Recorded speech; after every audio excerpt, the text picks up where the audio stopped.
오늘 첫 번째 주제는 서구 동물 화장장 건립 논란 재점화입니다. 무산된 것으로 알려졌던 대구 동물 화장장이 다시 건립될 수 있는 희망이 생겼다고 합니다.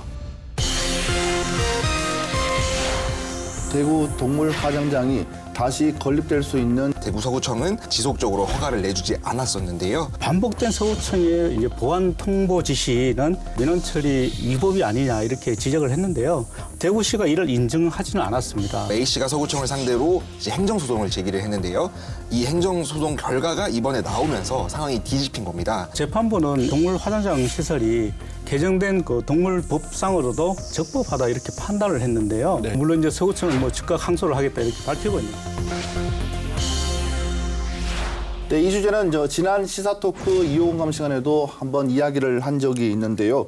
동물 화장장 사업자 A씨가 서구청을 상대로 소송을 냈는데 법원에서는 이 동물 화장장을 건립할 수 있다는 판결을 내려서 화제가 되고 있습니다. 먼저 이 기자. 네. 행정심판이 기각되는가 싶었어요. 네네. 그렇지만 이번 판결을 통해서 다시 화장장을 건립해도 된다라는 결과가 나온 거죠? 네, 맞습니다. 그러니까 동물화장자 사업자 A씨는 이제 지난 2년이 넘는 시간 동안 서구청과 이 동물화장장 건립을 놓고 다퉈왔습니다.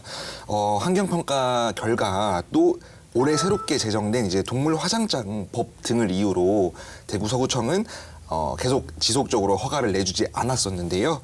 A씨가 지난 6월 서구청을 상대로 제기한 건축허가 불허 가치소 행정심판에서도 대구시가 건축허가 불허에 따른 서구청의 주장이 타당하다라고 이제 판단해서 A씨의 청구를 기각한 바 있었습니다. 네. 예. 그런데 당시 이제 A씨는 그 서구청의 요구에 따라서 이미 도로폭 그리고 환경상 영향 등에 대해서 근거 자료를 제출했다. 그럼에도 건축 허가가 불허된 것은 서구청의 행정이 좀 위법한 게 아니냐 이걸 좀 판단해달라 이렇게 행정심판을 제기한 겁니다. 그 A씨는 당시 이제 개발 행위 허가 운영 지침에 따른 진입도로 확보 그리고 관련한 자료를 이미 제출을 했는데도 불구하고 반복된 서구청의 이제 보안 통보 지시는 사실 민원 처리 위법이 아니냐 이렇게 지적을 했는데요.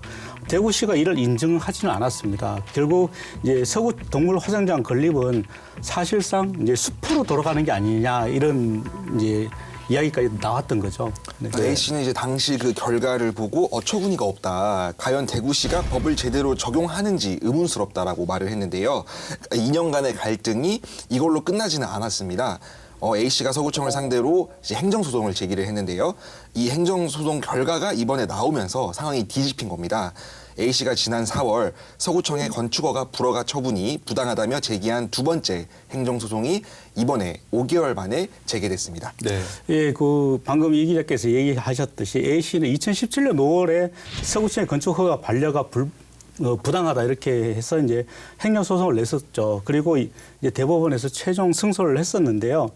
A씨는 당시 건축허가 신청을 접수를 했지만 서구청 도시계획위원회는 세 차례나 심의 끝에 또 부결을 했다. 그리고 서구청이 결국 최종 허가도 불허했다. 이렇게 주장을 한 거죠. 네, 지난달 25일 오후 대구지법 제1행정부에서 열린 첫 변론 기일에서 양측은 건축허가 불허가 처분의 적절성을 놓고 대립을 이어갔습니다. A씨가 매일신문과의 인터뷰에서 한 말에 따르면은 그러니까 모든 요구 자료를 제출했음에도 불구하고 서구청 도시계획심의위원회에서는 규모하게 심의를 연기했다라고 주장했습니다. 그러니까 결국 이제 서구청이 의도를 가지고 이거를 부결시켰다라는 주장이었는데요. 네. 공공기관이 개인을 상대로 이토록 부당한 행정을 해서는 안 된다라고 거듭 비판했었습니다. 네, 그렇죠. 그렇지만 이제 사실 또 서구청 관계자들은 또 다른 이야기를 하고 있는데요. 이제 도시계획이 심의 과정에는 전혀 문제가 없었다. 그리고 동물보호법 개정안이 통과가 된 이후 해당 부지에는 동물 장묘업을 할 수 없는 것이 확정이 됐다 이렇게 주장을 하고 있고요.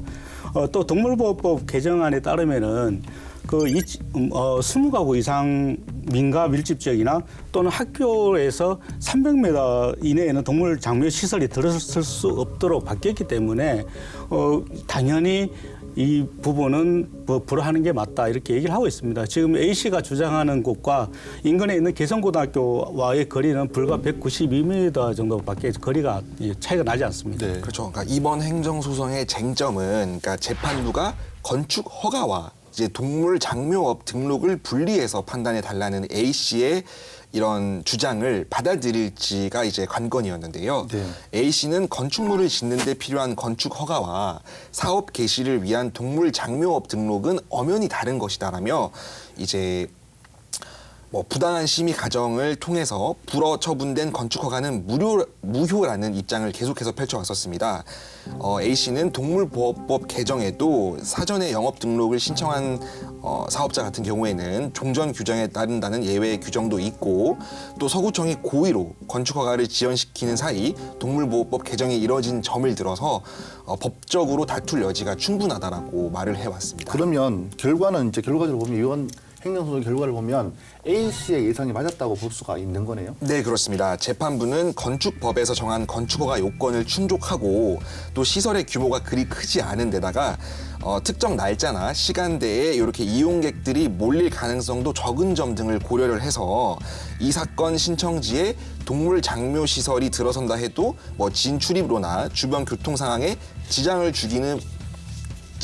준다고 보기는 어렵다라고 판단했습니다. 네.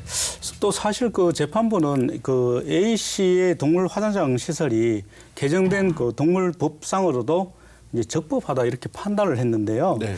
이제 지난 3월에 개정된 동물보호법에 따르면은 좀 전에 제가 말씀드렸다시피 인간 밀집 지역이나 아니면 학교 등 이제 공중 시설이 그 집합하는 시설 그리고 또 여기서 300m 정도 이하 떨어진 곳에는 동물 화장 시설 지을 수 없도록 되어 있습니다. 다만 이제 토지나 지형의 상황으로 봐서 이제 해당 시설의 기능이나 또는 이용 등의 지장이 없는 경우에는 학교에서 300m 이상 떨어지지 않았다 하더라도 이제 동물 장묘업이 가능하도록 했는데요. A 씨가 동물 화장장을 건축하려는 신청지하고 개성고등학교의 거리는 불과 200m 이내에 있지만 상리동 그 마을과 또 그 상리동 마을과 이 화장장의 거리는 600m 이내라고 판단을 했고요. 또 그 여기와 학교 사이에는 야산이 가로놓여 있습니다. 야산이 가로놓여 있기 때문에 직선 거리는 200m가 안 되지만 충분히 가능하다 이렇게 판단을 한 것입니다. 그렇죠. 이게 뭐 장묘 시설 같은 것들이 학생들의 학습 환경이나 뭐 인근 주민 시설, 이 시설에는 뭐 사찰이나 교회 같은 종교 시설도 있는데요.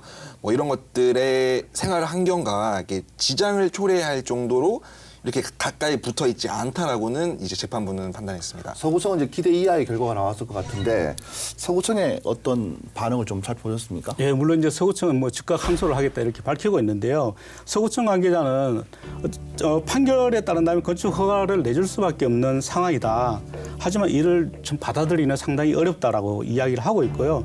또다시 건축 허가와 관련된 도시계획위원회 심의를 열어야 하는 상황은 아니다라고 얘기하고 있습니다. 어쨌든 항소하겠다 이런 입장에는 변함이 없는 것 같습니다. 재판부의 말을 종합하면 동물 화장장에 대한 건축 허가는 내주라는 말이잖아요, 그죠? 말주하는데 개정된 동물보호법을 적용을 하면 그 상리동 인근에서는 지금 동물 화장장을 운영할 수 없다라는 이런 것들이 있는데 어떻게 해석을 해야 될지 이제 서구청도 관련 사업자도 좀 난감한 그런 상황인 것 같습니다.